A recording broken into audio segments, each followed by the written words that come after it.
students, today we will discuss the concept of static method using Java programming.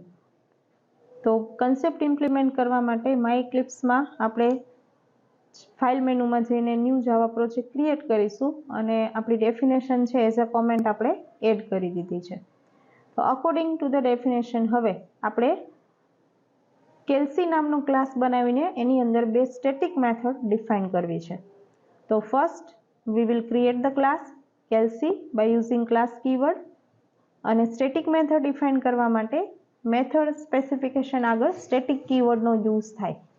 તો static મેથડનો return data type integer INT, મેથડનું નામ square અને as a parameter એક variable pass કરી દઈએ, parameter pass કરી દઈએ ઇન્ટીજર n.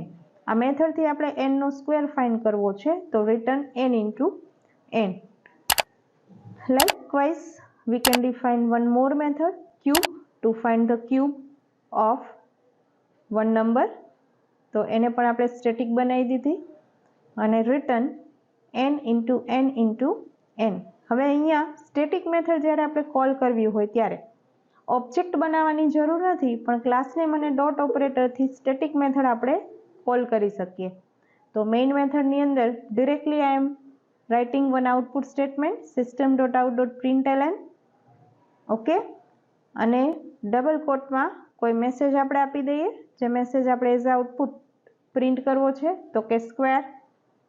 ફર્સ્ટ આપણે સ્ક્વેર મેથડ કોલ કરીશું તો સ્ક્વેર ઓફ એ અથવા તો સ્ક્વેર ઓફ નંબર મેસેજ કાંઈ પણ આપી શકાય